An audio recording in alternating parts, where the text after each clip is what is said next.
तो बाबा साहब की वहां सबसे पहले प्रतिमा मिलेगी, क्योंकि मैंने कहा ना कि 100 वर्षों का जो सर्वे किया और सबसे ज्यादा होशियार विद्यार्थी जो मिला वो बाबा साहब भीमराव अंबेडकर थे। तो उन्होंने इसके सम्मान में बाबा साहब की प्रतिमा कोलंबिया यूनिवर्सिटी में लगाई है और उसके नीचे लिखा है सिंबल ऑफ द नॉलेज, मतलब ज्ञान का प्रतीक बाबा साहब भीमराव अंबेडकर। बाबा साहब के लिए जितनी बातें अभी सिर्फ मैंने शैक्षणिक बातें की है, ना उनके राजनीतिक उपलब्धियां क्या थी, सामाजिक क्या थी, आर्थिक क्या थी, इनके बारे में बात ही नहीं की। अभी तक जितनी बातें की तो उनके पढ़ाई के लिए लेकर के जितना था वही था। जब बाबा साहब ने प्रॉब्लम ऑफ द रुपीज अपना सर्वे लिखा था तो कोलंबिया यूनिवर्सिटी के प्रोफेसरों को भी भरोसा नहीं हो रहा था कि इन्होंने जो थीसिस लिखी है क्या इससे रुपए की समस्या का समाधान हो सकता है। और उसी प्रॉब्लम ऑफ द रुपीज की जो थीसिस थी, आज यदि आरबीआई खड़ी है इस देश में, देश भी बाबा साहब की थीसिस थी। एक व्यक्ति कहते हैं ना कि जिसे पढ़ने नहीं दिया गया, जिसे धर्म के नाम पर, जाति के नाम पर, वेदों के नाम पर, पुराणों के नाम पर सदियों से उसके पुरखों को रोका गया, और जब वो पढ़ा तो इतना पढ़ा कि दुनिया में सारे रिकॉर्ड उसके नाम हुए। लेकिन हम सोचते हैं कि जिन हालातों में हमें सोच के कितना अच्छा लग रहा है, गर्व महसूस हो रहा है कि उस महान शख्सियत की जन्म जयंती मना रहे हैं, लेकिन हम उस व्यक्ति के बारे में सोचें कि जो व्यक्ति इस समाज से लड़ा, क्योंकि हमें तो ऐसा लगता है, क्योंकि हम इस समाज में पैदा हुए हैं, हमें लगता है कि ये समाज ऐसा ही था, लेकिन ये समाज ऐसा नहीं था। इस समाज को ऐसा बनाने में हमारे जाने कितने महापुरुषों ने अपना त्याग दिया और बलिदान दिया, तब जाकर ये समाज ऐसा बना। चाहे वो महाकारुणिक बुद्ध थे, ज्योतिराव फूले थे, सावित्रीबाई फूले थी, संत गाडगे थे, साहू जी महाराज थे, पेरियार थे, बाबा साहब थे, चाहे वो मान्यवर काशीराम साहब थे, कितने महापुरुष थे, तब ये समाज ऐसा बना। लेकिन जब बाबा साहब पढ़े थे तो क्या हमने सोचा कि वो किन हालातों में पढ़े थे, उनके लिए कैसे हालात थे। जैसा कि मैंने अभी बताया कि उस महान शख्सियत के लिए कि उन्हें स्कूल में पढ़ने नहीं दिया गया, उन्हें स्कूल में घुसने नहीं दिया गया, जब वो विदेशों से भी पढ़कर आए तो रहने के लिए कमरा नहीं दिया गया, उनको अगर फाइलें भी दी गई तो वो फेंक करके दी गई। ये एक पहलू है, एक उनका पारिवारिक पहलू भी है कि जिस दौर से वो गुजरे थे। आज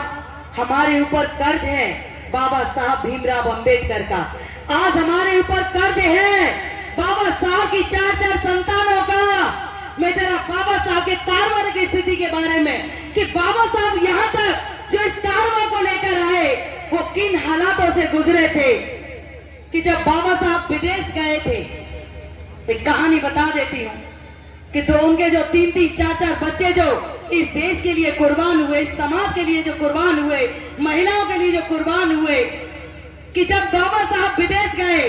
जब उन्हें स्कॉलरशिप मिली थी, तब बाबा साहब ने माता रमाबाई से कहा था, वो प्यार से रामू कहते थे कि रामू मुझे तो जाने के लिए चंद पैसे मिल गए हैं, मैं तो विदेश जाकर अपनी पढ़ाई कर लूंगा, लेकिन चिंता मुझे इस बात की है रामू कि तुम्हारी आमदनी का कोई सोर्स नहीं है, तुम अपने परिवार का पालन पोषण किन हालातों में करोगी, ये सोच करके मेरा दिल दहल जाता है। लेकिन आप देखिए कि जब बाबा साहब इन हालातों को देखते हुए भी गए थे और वहां से जब बाबा साहब की स्थिति बिगड़ी थी, जब वो एक समय का जो ब्रेड का जो भोजन मिलता था उसे भी 2-2 समय खाते थे, लेकिन फिर भी गुजारा नहीं कर पा रहे थे, तब वो माता रमाबाई को एक पत्र लिखते हैं और कहते हैं कि रामू मैं जानता